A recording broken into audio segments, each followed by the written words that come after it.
ஸ்ரீமதே ராமானுஜாய நமக. இன்னைக்கு திருக்கோளூர் பெண் பிள்ளை ரகசியத்துல நம்ம 5வது வார்த்தை பார்க்க போறோம். பிணம் எழுப்பி விட்டேனோ தொண்டைமானை போல. தொண்டைமான் சக்கரவர்த்திக்கும் திருவேங்கடமுடையானுக்கும் இருக்க நட்பு நம்ம அத்தனை பேருக்கும் தெரிஞ்சதுதான் இல்லையா? தொண்டைமான் சக்கரவர்த்திக்காக தன்னுடைய சங்கையும் பகவான் கொடுத்தாரா இல்லையா? அப்பேற்பட்ட உயர்ந்தவர் தான் இந்த தொண்டைமான் சக்கரவர்த்தி. இவர் காலத்துல இவருக்கு நடந்த ஒரு கதை தாங்க இது. என்னன்னா, கூர்மன் ஒரு அந்தனர் அவரோட நாட்டுல வாழ்ந்துட்டு வந்தார். அவருக்கு காசியில போய் தன் உயிரை விடணும்னு சொல்லிட்டு ஆசை. ஆனா அது நடக்காம போய் நாட்டிலேயே தன் உயிரை விட்டுடுறார். அதனால அவருடைய மகனான கிருஷ்ண சர்மா தன் அப்பாவோட ஆசையை நிறைவேற்றுறதுக்காக காசிக்கு போய் அவர் அப்பாவோட அஸ்தியை கரைச்சு செய்ய வேண்டிய இறுதி சடங்கெல்லாம் அங்க போய் செய்யணும்னு ஆசைப்பட்டார்.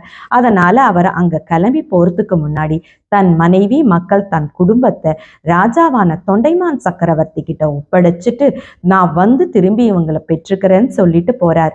ராஜாவும் பணியாளர்களை கூப்பிட்டு இவங்களை பத்திரமா பார்த்துக்கோன்னு சொல்லிட்டு போயிடுறார். பல காலம் கழிச்சு அவர் திரும்பி வரார். காசிலேருந்து வந்தவர் என் மனைவி மக்களை பார்க்கணும்னு ராஜா கிட்ட சொல்றார். ராஜாக்கு அப்பதான் ஞாபகம் வருது.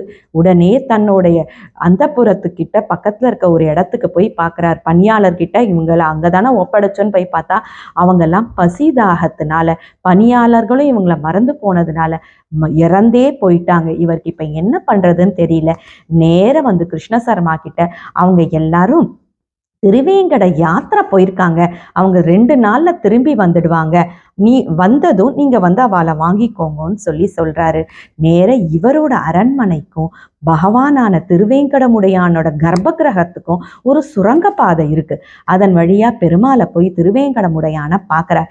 பார்த்து அவரை கையை கூப்பி நிற்கிறார். நின்றுட்டு சொல்றாரு, அப்பா இத மாதிரி எனக்கு உன்னை தவிர புகழ் எதுவுமே இல்லை, புகழ் ஒன்று அல்லேன் அப்படின்ற மாதிரி வேண்டிட்டு நீ ஒன்று இவ உயிரை உயிர்ப்பிச்சுத்தா இல்லை என் உயிரை எடுத்துக்கோன்றா. உடனே பகவான் சொல்றாரு, அப்பா நீ கவலைப்படாத, என்னோட இந்த தீர்த்தம் நான் தரேன், இதை கொண்டு போய் அவ மேல தெளி, அவ உயிர் திரும்பி வந்துடுவான்னு. அவரும் அதே மாதிரி செய்யறாங்க. அவங்களும் உயிரோட திரும்பி வந்துடுறாங்க. வந்தவங்களை அவர் அந்த கிருஷ்ண சர்மாக்கும் திருப்பி கொடுத்துடுறாரு. இந்த விருத்தாந்தம், இந்த கதையை சொல்லி திருக்கோளூர் அம்மாள் சொல்றாங்க, பிணம் எழுப்பி விட்டேனோ தொண்டைமானை போல. இப்படி பகவான் மேல அதீத பக்தி இருந்து அவன் அருளுக்கு பாத்திரமானேனோன்னு சொல்லி இதை முடிக்கிறாங்க. ஸ்ரீமதே ராமானுஜாய நமக.